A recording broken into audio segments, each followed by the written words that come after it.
And then what they say, success breeds success, and you can tell that in her enthusiasm and one of the key traits to be successful. At this time, Dr. Weigum will be joined by three local leaders. Corinna Boston Pinellas, founder and co-owner of Splash Coworking, Dr. Stephen Frazier, executive director of Star Park, which refers to the science, technology, and advanced research Star Park, the area's innovation technology incubator facility, and Jason Guletti, president of the Greater San Marcos Partnership, the region's economic development organization. For your information, Splash Coworking is a Central Texas shared workspace, community and business pollinator where entrepreneurs, independent professionals, and creatives connect, support each other, and make business happen. Let's let these experts each share their perspective on this region as an environment for entrepreneurs, starting with Ms. Corinna. Hi, Ted. Thank you so much. Can I get a thumbs up? How's my audio? Is it good? Awesome. All right. I think Claudia of the Dunbar Heritage Association might be joining us as well. But I want to say thank you to everyone.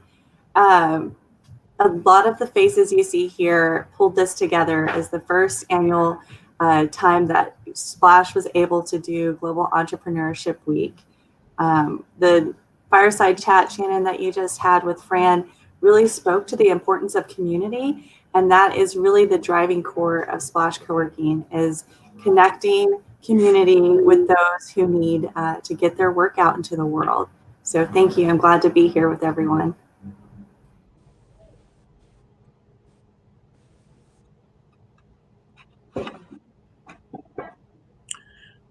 I think if each of us were to go around and say a little bit about what we do, where we do it, and how we do it.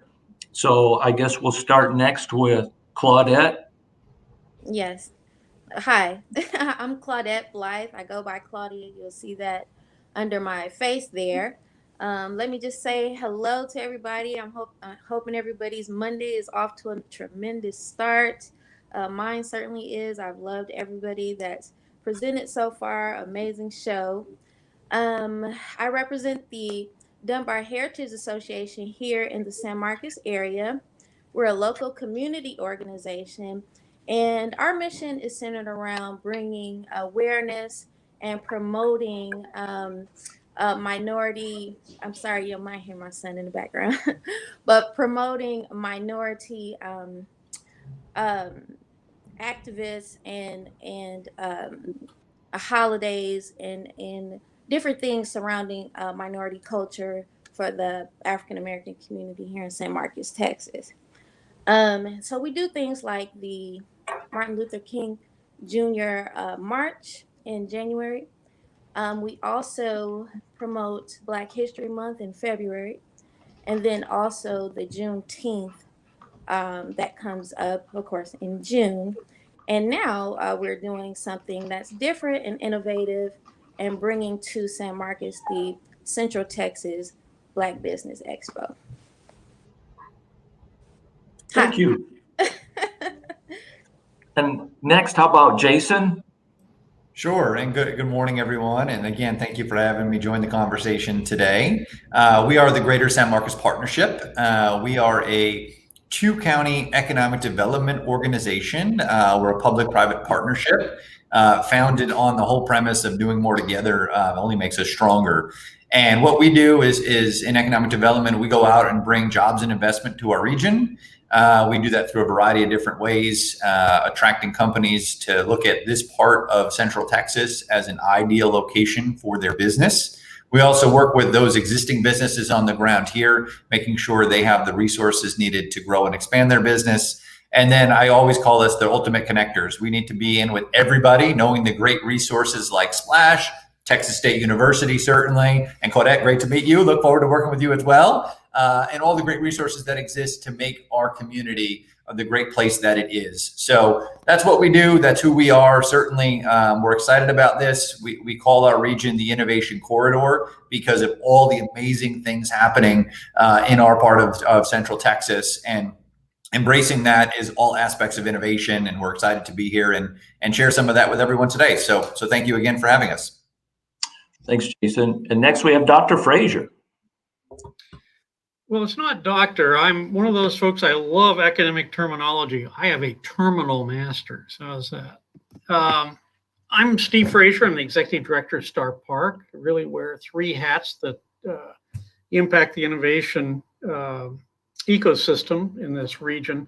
I'm the executive director of Star Park, which is a 58-acre university research park located about 3 miles south of campus. At build out, it'll have about 700,000 square feet, a couple of thousand people working in developing unique or proprietary products, processes, and services in collaboration with the university. I'm also involved in an initiative called CEDAR, which is an acronym way too long to try and spell out here. But what it really is setting up a method for industry and research entities to collaborate with the university.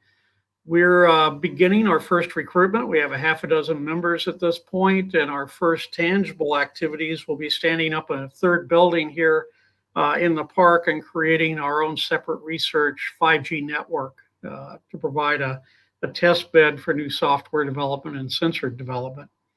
Probably the most pertinent is we run the largest lab-based incubator in the state of Texas, Star One, 36,000 square feet.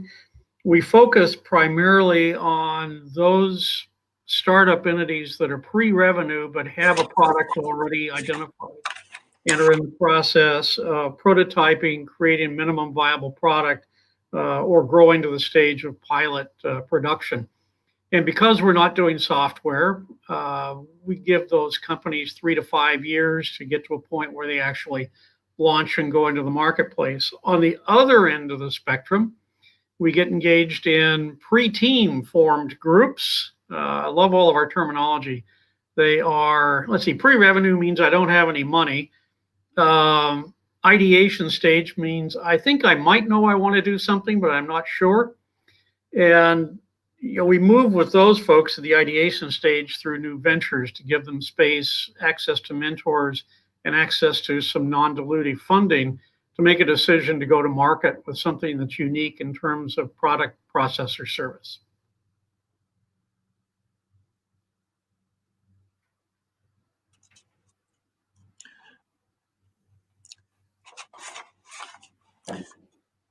Do we have any questions from viewers for our panel? I might throw this out there because this was taken into consideration what we've been talking about. And I wonder, when I think about entrepreneurs, they're trailblazers. But we all have a starting point or need a starting point or reference. So maybe if each of you, if you think about this, what would be some of the initial resources that an entrepreneur would start out with before they ventured out too far on that limb? And whomever would like to go first. I'm happy to paint the big picture and then certainly connect the dots, because I think all of you guys are tremendous resources that they need to talk to, certainly. What I would suggest and advise really is to understand the market that you're in, right? And making sure that whatever it is you want to do is an actual service or product to the actual market, and how you do that is gaining intelligence about your area or your region or your scope of which you want to solicit that product or service. And that's where our organization provides that assistance. I think is trying to provide the data and support to help that idea sort of develop and get there, and ultimately provide you, as I mentioned earlier, to the connections you need to be successful. You're going to need a home to operate that business. And that's where I'm looking to Karina, right? That's a perfect location to come to say, let me get out of my house, right? And actually be in a location that can start providing me resources to grow. Quickly connecting to Steve at Texas State and leveraging the university resources that are there and the partnerships that they have. And I'm sure Claudette in that same angle has resources that her organization is part of that brings support to the table. So really what I just would advise is starting with the idea of understanding what you want to do and understanding the market that you're in, and look into organizations that can provide you assistance via research, via data, or just ultimately providing you a connection to another person that can then provide you some additional resources to help your idea move forward. Awesome. I would jump on that by saying less in terms of programs or physical structure. The greatest two issues I see in companies we work with, or prototype companies that we work with. One is a failure to understand you're entering business. In our case, because we're a technology or deep tech focused incubator, we get lots of folks who are in love with the technology and don't understand that if no one wants to buy it, it really doesn't matter. And the second is focus. A lot of entrepreneurs have ADD. The next bright shiny that shows up is something else they want to do, and they never quite get around to executing the core activity that should be the basis of a company. I like to piggyback and jump in there and just say, I agree with everything that's been said thus far, but for me, and I do have a new startup as well, what I found the most helpful for me and where I think that most people need to start is definitely with research, but then also the networking. And that's why I really love the event that we're putting on today, this event, because it gives you the opportunity to really sit down and talk with other people, get inside their heads, meet people that are actually successful at their businesses, and really ask them those needed questions, like, and get very specific with the questions.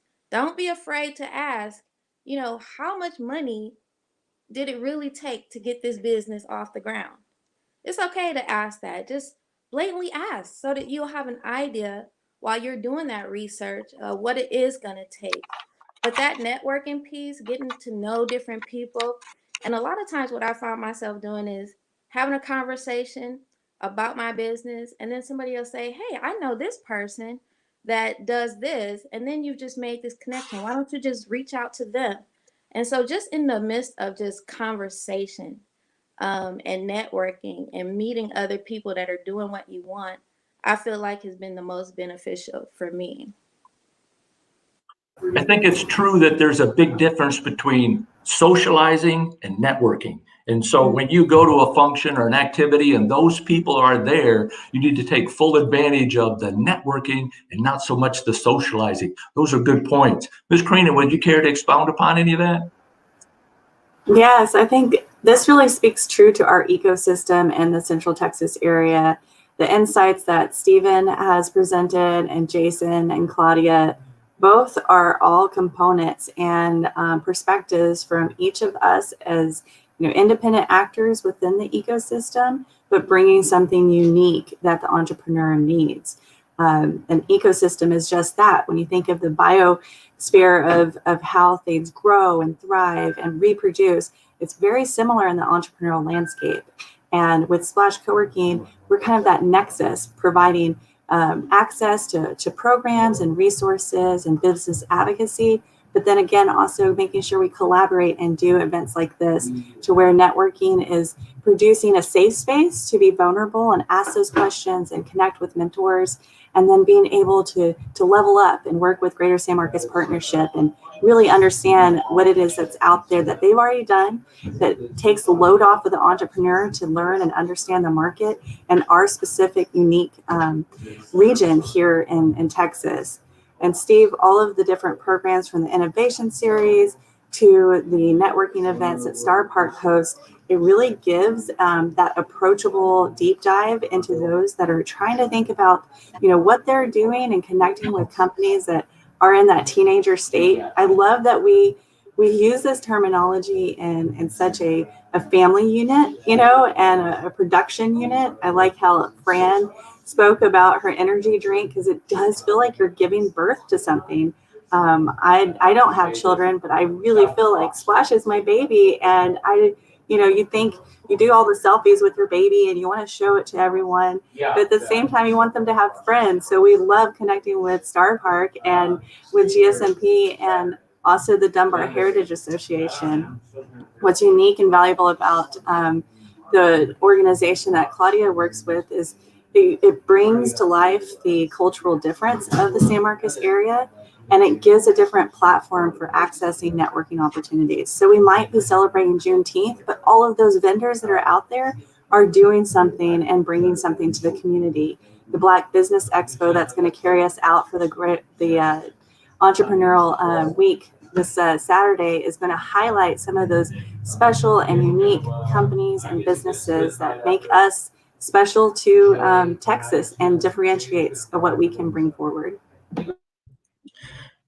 And I think we're really fortunate with this area that we do have all these resources available. And I think it's important that as an entrepreneur, you're a trailblazer, you're a trendsetter, you're going to jump out there. But before you do that, know what your strengths and weaknesses are and know what the resources available to you. As Claudette mentioned, why reinvent the wheel? If somebody else has done that or participated in that or has a better idea, why not glean that information from them? And I would be curious too. I would think that there's a fair amount of people that are really in that starter's block and wants to jump out with their own business, their own ideas, but they're second guessing themselves. What would you guys say to that individual that says, hey, I think I want to do this, but they're really second guessing what they should do or if they should do it at all? I think the key for anyone to be successful is passion and drive and focus. Folks that I have worked with over the years, and I've worked with about 50 startups at this point, the ones that are successful are willing to commit all of their resources. They're all in. The folks who are second guessing or holding back typically don't make it. And it's an endurance contest, and it's not for the faint of heart. And invariably, the ones I talk to at the other end of the spectrum who have graduated and are successful all say, you know, I might not have done this if I'd known what I was getting into, but this is great. This is the best lifestyle that I could ever want, and I'm making a difference. And I think that's the key, that drive and the desire to make a difference. So I think just following up on Steve's comments, it's not just the passion, but it's the willingness to partner with other experts, right? It's having that passion is principle, certainly, but if you're not willing to take the advice from others that have been there and can be the resource to help guide your ship, guess what? You could be the greatest person in the world, but hold on to that baby too tight, because I love that analogy that Karina said. And if you don't share it with the world or become friends, guess what happens? That person will not be successful, not grow up to be what you want it to be. So it's embracing that with that passion, knowing that your way, as great as it may seem, may not always be the best way. Others will give you that guidance, but I think somehow walking that fine line is something that I would strongly suggest to those that are going all in on a new idea or venture. I would add to that, being able to collaborate and know that you're not going to be the best at everything, but there's someone else that's out there, and that's going to be the best way to move forward as efficient and as strategic as possible. And I'll let Claudia kind of carry us out, but I want to make sure that we take a group picture, COVID style. I'll take a screenshot of everyone when she wraps up. All right, awesome. My advice would be to take the advice of the Nike commercial. Just do it. I mean, you have to just, at some point in time, just jump in the water and do everything. You're not going to be no elegant swimmer at first, but just jump in there and figure it out. You will either sink or swim. Hopefully, you will swim, and we'll all be rooting for you. I love that splash reference, Claudia. Thank you. Because either way, we're going to make a ripple. Yes, right? Absolutely. Well, can I get a countdown and we'll take a picture? Sure. All right, ready? On 3, we'll all smile. 1, 2, 3. Yay. Good job, everyone. Thank you so much. I'd like to acknowledge the planners and sponsoring partners for the San Marcos Global Entrepreneurship Week program.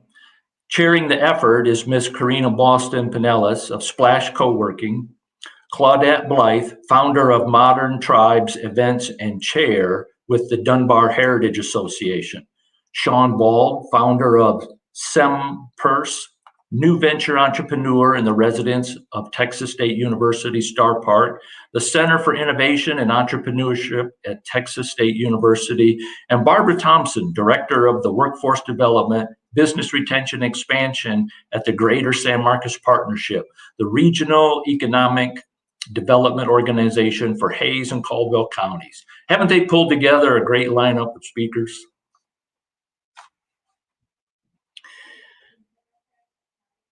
We have a unique way to allow you to interact and create connections we call chat roulette. It is a way that we pair up attendees, then scramble you up again so that you can get to meet as many people virtually as possible in the allotted time. We will scramble for about 15 minutes, then transition to vendor booths, which in a virtual platform is not to be missed. Ready, set, go.